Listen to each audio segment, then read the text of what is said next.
오늘 하나님 말씀 보겠습니다. 하나님 말씀은 학개 1장 1절에서 11절까지 말씀입니다. 구약성경 1309쪽에 있습니다. 학개 1장 1절에서 11절까지의 말씀을 한 절씩 교독하고 11절은 함께 읽겠습니다. 제가 먼저 읽겠습니다. 다리오 왕 제2년 여섯째 달 곧 그 달 초하루에 여호와의 말씀이 선지자 학개로 말미암아 스알디엘의 아들 유다 총독 스룹바벨과 여호사닥의 아들 대제사장 여호사에게 임하니라. 이르시되 만군의 여호와가 이같이 말하여 이르노라. 이 백성이 말하기를 여호와의 전을 건축할 시기가 이르지 아니하였다 하느니라. 여호와의 말씀이 선지자 학개에게 임하여 이르시되 이 성전이 황폐하였거늘 너희가 이때에 판벽한 집에 거주하는 것이 옳으냐. 그러므로 이제 만군의 여호와가 이같이 말하노니 너희는 너희 행위를 살필지니라. 너희가 많이 뿌릴지라도 수확이 적으며 먹을지라도 배부르지 못하며 마실지라도 흡족하지 못하며 입어도 따뜻하지 못하며 일꾼이 삭슬 받아도 그것을 구멍 뚫어진 전대에 넣음이 되느니라. 만군의 여호와가 말하노니 너희는 자기 행위를 살필지니라. 너희는 산에 올라가서 나무를 가져다가 성전을 건축하라. 그리하면 내가 그것으로 말미암아 기뻐하고 또 영광을 얻으리라. 여호와가 말하였나이다. 너희가 많은 것을 바랐으나 도리어 적었고 너희가 그것을 집으로 가져갔으나 내가 불어 버렸느니라. 나 만군의 여호와가 말하노라.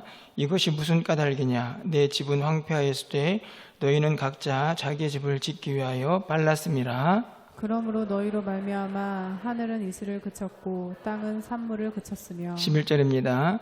내가 이 땅과 산과 곡물과 새 포도주와 기름과 땅의 모든 소산과 사람과 가축과 손으로 수고하는 모든 일에 한죄를 들게 하였느니라. 아멘. 할렐루야. 9월 첫 번째 금요 기도에 나오신 여러분들 또 환영하고 축복합니다. 오늘 하루 행복하셨나요? 네, 감사합니다. 또 이렇게 약속한 시간, 많은 수는 아니지만 또 이렇게 어려운 시간 속에서도 또 구별하여서 함께 나와 기도하는 우리 성도님들 너무나 감사하고 또 축복하는 그런 마음을 갖게 됩니다. 여러분들은 무엇인가를 살필 때에 뭔가 좀 집중을 잘하는 편이십니까? 아니면 좀 건성건성하시는 편이십니까? 물론 뭐 사람마다 성격의 차이가 좀 있긴 하겠지만 저는 개인적으로 좀 뭔가 좀 집중하는 거를 좀 잘하는 좀 그런 쪽에 속한다 생각이 드는데요. 특별히 제가 이제 교회를 보통 오게 되면 뭐 늘 그렇지는 않지만 지하에서부터 옥상까지 쭉 이렇게 살피는 일을 이제 습관적으로 하고 있습니다. 그 이유는 뭐 다른 데 있지 않고 뭐 혹시 떨어진 건 없는지 그리고 또 뭐 조치해야 될 부분 없는지 이렇게 한 번씩 살피는 게 제 마음에 좀 편안함 그런 것을 가져다 주기 때문인데요. 특별히 비가 오나 또 눈이 많이 온다라는 이런 소식들이 접해지게 되면 더 살피는 그런 일들을 하는 제 모습을 보게 됩니다. 살피는 것이 때로는 좀 귀찮고 힘들기도 하지만 참 감사한 것은 그것을 통해서 뭐 쓰레기를 한 번 더 주울 수도 있고 또 우리가 조치를 할 수 있는 부분도 훨씬 더 빨리 발견을 해서 조치를 할 수 있다 하는 장점이 있는 것 같습니다. 사실 건물도 그렇지만 정말 중요한 것은 사람이 자기를 살피는 것이 참 중요하다라는 생각이 드는데요. 이 또한 굉장히 많은 노력과 또 어찌 보면 결단이 필요한 일이 아닌가 생각이 듭니다. 그런데 자기를 살피는 일이 참 어려운 이유가 하나 있는데요.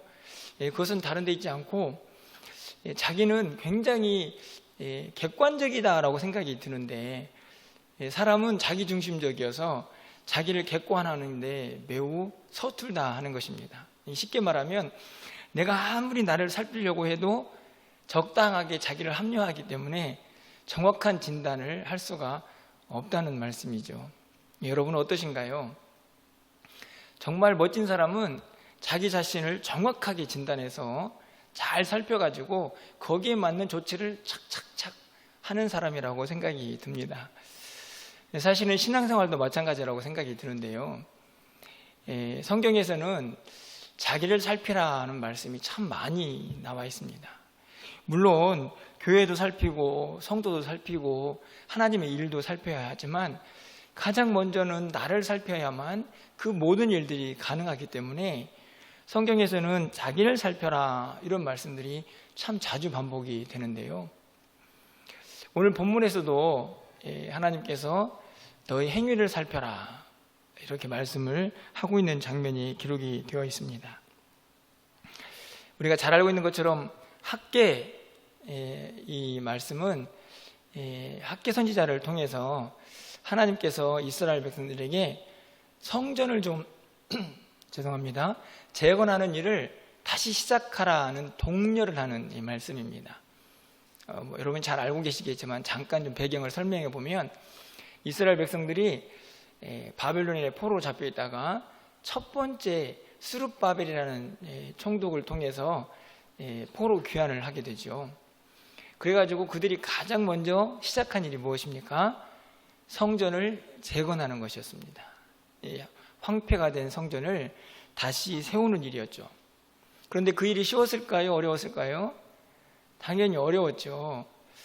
물질적으로도 어려움이 있었을 것이고 체력적으로도 아마 한계가 있었을 것이고 주변 사람들도 막 비난하고 조롱하면서 너네들이 뭘 할 수 있겠어 뭐 이런 말들도 계속 들려왔을 것입니다. 그러다 보니 성전을 재건해야겠다고 시작은 했지만 그 일이 갑자기 중단이 되어가지고 그 기간이 어느 정도가 됐냐면 16년이라는 시간이 지나게 됩니다. 여러분 16년의 시간은 짧습니까? 깁니까? 매우 긴 시간이죠. 여러분 그쯤 되면은 저는 일반적으로 생각을 하면 이제 뭐 우리가 할 수 있겠어. 그리고 뭐하러 해? 이런 생각이 들지 않겠습니까? 그냥 지금도 잘 살고 있는데 충분히 이런 생각이 들 만큼의 시간이 흘러버린 것이죠. 하지만 하나님께서 학계 선지자를 통해 가지고 그래서는 안 된다. 다시 성전을 재건해야 한다라고 하시는 말씀이 오늘 본문에 있는 내용입니다.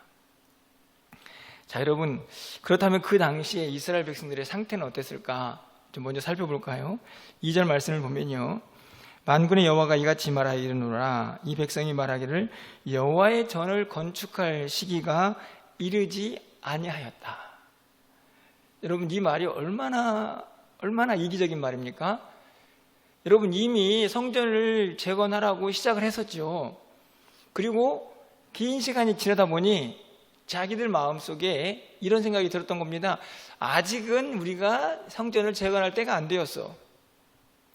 여러분 이게 지금 하나님의 마음입니까? 인간적인 생각의 마음입니까? 정확히 인간적인 생각이죠. 하나님의 뜻, 하나님의 마음은 생각하지도 않고 자신들이 보기에 자신들의 상황에서 아직은 여호와의 전을 재건할 때가 되지 않았다라고 그렇게 판단을 해버리고 그렇게 있었던 것입니다. 자, 그런데 문제는 그래서 그들은 아무것도 하고 있지 않았느냐? 그렇지 않았던 것이죠. 여러분 4절 말씀 좀 가서 보시면요. 이 성전이 황폐하였거늘 너희가 이때에 판벽한 집에 거주하는 것이 옳으냐? 하나님의 전은요 황폐해가지고 누가 봐도 저게 무슨 성전이야? 이런 상황에 놓여져 있는데 이스라엘 백성들이 사는 집은 판벽한 집 이렇게 되어 있습니다. 이 판벽한 집이라는 말은 말 그대로 판자랑 벽들이 잘 갖추어진 집이죠. 쉽게 말하면 괜찮고 잘 짜여진 집 이렇게 말할 수 있습니다. 여호와의 집은 완전히 황폐되어 있는데 이 이스라엘 백성들은 자기 집은 아주 좋은 집에서 거주하고 있었던 것이죠. 어떻게 그렇게 좋은 집에 있었을까? 여러분 9절 하반절 말씀을 좀 가서 보실까요? 나 만군의 여호와가 말하노라. 이것이 무슨 까닭이냐?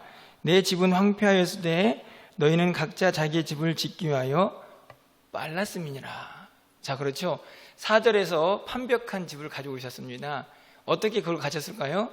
9절 하반절 말씀을 보니까 여호와의 전은 황폐한 채로 그냥 내버려 둔 채 자기 집들 짓느라고 정신이 없었던 겁니다. 그렇게 해서 열심히 짓고 나니까 하나님께서 지금 뭐 하는 거야? 도대체 이게 무슨 상황이냐라고 물어보시는 것이죠.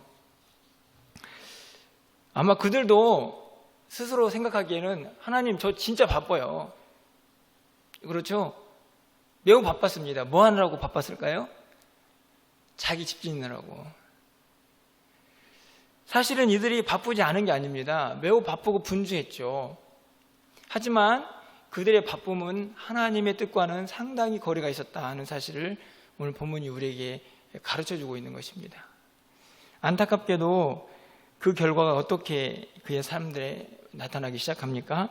6절 말씀을 가서 보시면 너희가 많이 뿌릴지라도 수확이 적으며 먹을지라도 배부르지 못하며 마실지라도 흡독하지 못하여 입어도 따뜻하지 못하며 일꾼이 싹을 받아도 그것을 구멍 뚫어진 전대에 넣음이 되니라. 이렇게 기록합니다.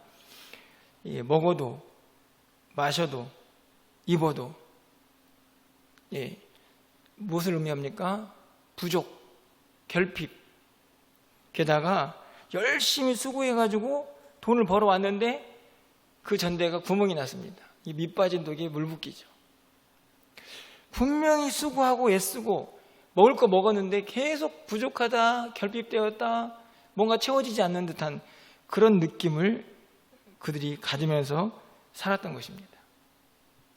9절 말씀을 가서 보시면 너희가 많은 것을 바랐으나 도리어 적었고 너희가 그것을 집으로 가져갔으나 내가 불어버렸느니라. 그렇죠. 많은 것을 얻어서 충만해지기를 원하는데 사실은 그렇지 못하고 그들은 여전히 부족하고 결핍되고 불만족스러운 삶을 살게 되었다 하는 것입니다. 그들이 열심히 자기 나름대로 분주하게 살았지만 결국 그들의 전대는 채워지지 않았습니다. 그리고 그들의 먹고 마시고 입는 것도 그들에게 풍족함을 주지는 못했습니다. 그런데 여기서 구절에서 가장 중요한 것은 내가라는 단어입니다. 여기서 나는 누구를 가리킵니까? 하나님이시죠. 너희들이 그렇게 열심히 살았는데 사실은 내가 불어버린 거야. 이렇게 말씀하죠. 11절 말씀을 가서 보시면 내가 이 땅과 산과 곡물과 새포도주와 기름과 땅의 모든 소산과 사람과 가축과 손으로 수고하는 모든 일에 한죄를 들게 하였다. 한죄는 가뭄입니다. 여기서도 내가 하나님이 하셨어요. 하나님께서 이스라엘 백성들이 뭔가 채워지지 않는 그 부족함과 결핍, 그 불만족을 하나님께서 제공하셨다는 이야기입니다. 무엇 때문에 그렇습니까? 바쁘긴 바쁜데 하나님이 원하시는 삶과는 거리가 먼 삶이었기 때문에 그렇죠. 여러분, 사실은 우리의 모습도 이러할 수 있습니다. 무엇인가 정말 바쁘고 분주한데 그런데 여전히 우리 안에 궁핍이 있고 뭔가 좀 만족하지 못하는 마음들, 특별히 저는 기쁨이 사라져버린 채 정말 바쁘고 정신이 없는데 뭔가 열매가 없는 삶, 그런 삶을 우리도 얼마든지 살 수 있다는 것을 오늘 본문이 가르쳐주고 있다고 생각이 듭니다. 지금 단순히 지금 성전 건축의 문제만이 아니고 우리의 일상에서도 얼마든지 발생할 수 있는 삶의 모습인 것이죠. 그런 백성들을 향하여 하나님께서 하시는 말씀이 무엇입니까? 단 한 가지를 먼저 권면하십니다. 좀 너를 살펴봐. 5절 말씀이죠. 그러므로 이제 만군의 여호와가 이같이 말하노라. 너희는 너희 행위를 살피지니라. 동일한 말씀이 7절에서 한 번 더 반복이 됩니다. 만군의 여호와가 말하노니 너희는 자기 행위를 살피지니라. 여러분, 똑같은 말이 두 번 반복되는 이유는 무엇을 나타내기 위함입니까? 강조죠. 제발 좀 너를 좀 살펴봐라. 여기에서는 마음도 아니고 행위입니다. 그러니까 삶의 모습, 네가 지금 잘 살고 있는지, 정말 하나님이 기뻐하시는 삶을 살고 있는지 네 자신의 모습을 좀 한번 돌아봐. 이렇게 말씀을 하고 있는 것이죠. 하나님께서는 네 자신의 행위를 돌보라, 살펴라 라고 말씀을 하는 것에서 그치지 않습니다. 계속 이어지는 8절 말씀 보면 너희는 산에 올라가서 나무를 가져다가 성전을 건축하라. 이것은 구체적인 회개, 그렇죠? 지금 손 놓고 있으니까 산에 가가지고 나무해서 성전 건축해. 그러니까 구체적인 행동의 변화까지도 하나님께서 촉구하고 계십니다. 가장 먼저는 자기를 살펴야죠. 살펴서 뭐를 판단하는 겁니까? 야, 내가 이렇게 열심히 사는데 뭐 때문에 이렇게 궁핍한 거야? 나의 삶에는 왜 이렇게 만족이 없지? 나는 왜 이렇게 맨날 궁핍하고 열매 없는 삶을 살아가는 거야? 내 삶은 왜 이렇게 공허해? 이렇게 하는 모든 삶의 원인을 스스로 살피면서 점검하라는 말씀입니다. 그리고 거기서 멈추지 말고 문제가 발견이 되면 즉각적으로 회개하고 하나님께서 원하시는 삶의 모습으로 돌아서라는 것이죠. 이게 바로 성전을 건축하라는 것입니다. 지금 하나님께서 지금 이 이스라엘 백성들에게 하시는 가장 중요한 메시지는 왜 손 놓고 성전 건축을 멈추고 있느냐 하는 것이니까요. 자신을 살펴서 그 안에서 문제가 발견이 되면 즉각적인 행동으로 돌아와서 하나님이 원하시는 삶의 방향으로 들어서라는 말씀이 오늘 본문의 핵심입니다. 여러분, 우리 삶에는 사실은 이런저런 문제들이 언제든지 발생을 할 수가 있습니다. 여러분, 그 문제의 해답을 여러분은 어디에 찾고 계십니까? 오늘 성경에서는 이스라엘 백성들이 간직한 그 공허함, 무엇으로도 채워질 수 없는 그것들을 어디에서 찾기를 바라냐면 하나님 그 안에서 답을 찾기를 바라고 계시는 것입니다.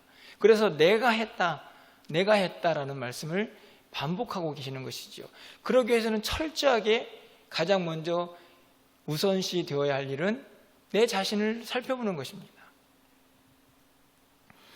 내 자신의 삶의 모습이 정말 하나님이 기뻐하시는 삶인지, 아니면 내 욕심 채우고자 내 삶을 사느라고 정신없이 바쁜 것인지, 그것을 살피고 하나님께서 기뻐하시는 일, 하나님의 영광을 위한 삶으로 돌아설 수 있는 결단이 우리 모두에게 필요하다는 것이죠. 그것을 위해서 가장 먼저 선행되어야 할 일이 자기 자신을 살피는 것입니다. 여러분, 오늘 하루 여러분의 삶의 모습들 가운데에서 여러분의 자신의 모습을 살펴본 시간이 얼마나 되시나요? 사실은 오늘 말씀을 준비한 저 자신도 오늘 하루 살면서 일상이 매우 분주했습니다. 이것저것 해야 할 일도 많고 결정해서 진행해야 될 일도 있고, 거기에다가 금요기도회도 준비해야 되지, 뭐 주일날 설교 준비해, 뭐 이것저것 막 해야 할 것이 너무 많습니다. 그런데 안타깝게도 그런 와중에 저 자신을 살피는 일, 그런 일들이 사실 매우 쉽지 않다는 것을 발견했습니다. 말씀을 그렇게 준비하면서도 오늘 설교 제목을 너의 행위를 살펴라, 이것을 준비하면서도 내 자신을 살피는 일이 참 어렵다는 사실을 다시 한번 깨닫게 되었습니다. 분명 바쁜데, 물론 제가 오늘 한 일이 교회에서 한 일이고 말씀도 준비하고 그래서 주님을 위한 일이다, 이렇게 말할 수 있습니다. 하지만 더 근본적으로 제 자신의 모습을 살펴보면서 정말 이 모든 것들을 하나님 주신 기쁨과 감사함으로 주의 영광을 위하여 하고 있는가를 한 번씩 점검하면서 살아가야 하는데, 그러지 못하고 일에 치우쳐서 계속 밀려가는 그런 모습들을 우리가 얼마든지 간직할 수가 있는 것이죠. 그런 모든 사람들을 향하여 오늘 하나님께서 말씀하시는 겁니다. 네 자신의 행위를 살필 수 있어야 한다. 여러분, 이 나를 살피는 것은 다른 것을 살피는 것이 아닙니다. 하나님과의 관계, 그것을 살피는 거죠. 그리고 내 삶의 중심이 하나님 중심인가를 살피는 겁니다. 여러분, 바쁜 게 정상입니다. 그리고 여러분 해야 할 일도 많이 있습니다. 각자에게 주어진 일 너무나 많이 있지 않습니까? 그것들을 다 무시하라고 이런 말씀 드리는 게 아닙니다. 그렇게 살면서도 늘 자신을 살펴서 나와 하나님과의 관계가 제대로 서 있는지, 내 삶은 중심이 하나님인지, 아니면 내 욕심 채우고자 이렇게 바쁜 것인지를 늘 점검할 수가 있어야 한다는 말씀이죠. 그래서 뭔가 잘못된 것이 발견이 되면 즉각적으로 고치고 하나님이 원하시는 삶으로 돌아올 수가 있어야 한다 하는 것이 오늘 본문의 말씀의 핵심입니다. 물론 성전 건축과 연결시켜도 생각해 볼 수 있겠지만 조금 더 넓은 의미로 보게 되면 궁극적으로 정말 내 자신을 살펴서 하나님과의 관계를 늘 점검하며 살고 있느냐라는 문제에 직면하게 되는 것이죠. 여러분, 나 자신을 살피는 것은 저는 다른 데 있지 않다고 생각합니다. 제가 늘 공식처럼 드리는 말씀이 있죠. 많은 방법이 있겠지만 두 가지가 우리를 살피는데 가장 핵심적인 방법입니다. 말씀과 기도입니다. 여러분, 말씀을 통해서 우리의 삶의 모습을 하나님이 원하시는 것이 무엇인가를 늘 점검할 수 있습니다.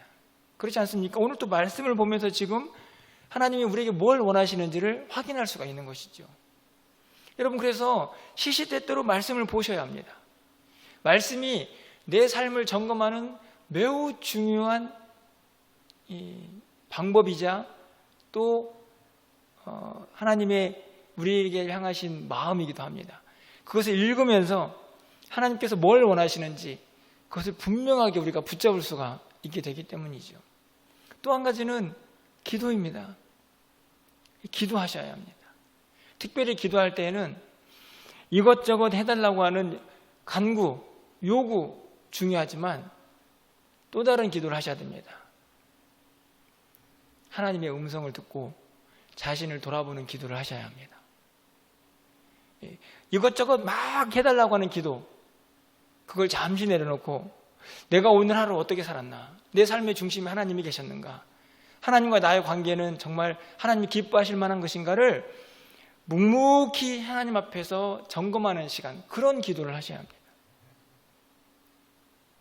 그런 기도와 말씀으로 충만해지면 저는 여러분에게 자신 있게 말씀을 드릴 수 있습니다. 여러분의 삶을 늘 잘 점검하고 살피는 사람이다.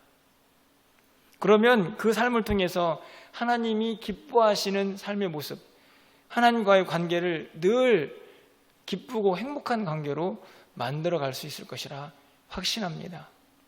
여러분, 하나님께서 자신의 행위를 살피고 하나님 앞으로 돌아온 백성들에게 하신 약속이 두 가지가 있습니다. 우리가 읽진 않았지만 13절 하반절 말씀을 가서 보시면 여호와가 말하노니 내가 너희와 함께 하노라. 자신을 살펴서 이제는 성전을 건축해 보겠다고 만약에 돌아온다면 하나님께서 그들과 함께 하시겠다 약속을 하십니다. 뿐만 아니라 14절 중반절 말씀을 보시면 여호와께서 이렇게 시작을 한 다음에 남은 모든 백성의 마음을 감동시키시매, 하나님께서 사람들의 마음을 또 움직여 주셨습니다. 하나님의 일을 할 수 있도록 하나님께서 개입하시는 거죠. 저는 이것이 매우 중요하다고 생각이 듭니다. 자기 자신을 살펴서 하나님과의 관계를 회복시키고자 하는 그 마음속에 하나님이 너희들 알아서 해라 이렇게 말씀하지 않으시고요, 그들과 함께 하시면서 그들의 마음도 감동시키시면서 그들의 삶에 개입하시고 하나님의 뜻을 이루어갈 수 있도록 함께 하시는 놀라운 역사를 허락하시는 것이죠. 여러분, 오늘 이 밤에 이런 은혜가 우리 가운데 임하기를 간절히 소망합니다. 여러분, 오늘 하루 어떻게 사셨습니까? 아니, 이 한 주간은 또 어떻게 사셨습니까? 앞으로는 또 어떻게 사실 것입니까? 여러분, 오늘 하루 우리의 삶의 모습이 정말 하나님이 기뻐하시는 삶의 모습이었는지, 오늘 이 밤에 좀 기도할 때에 우리의 삶의 모습을 좀 점검하면서 하나님이 원하시는 하나님의 영광을 위한 삶, 하나님과 관계가 올바로 서 있는지를 점검하고 하나님이 기뻐하시는 모습들로 다시 돌아설 수 있는 그런 은혜의 밤이 되기를 간절히 소망합니다. 기도를 통해서 또 오늘 말씀을 붙잡고 또 찬양을 하는 모든 과정 속에서 그 하나님의 임재를 경험하는 복된 이 시간이 되기를 주님의 이름으로 간절히 축원합니다.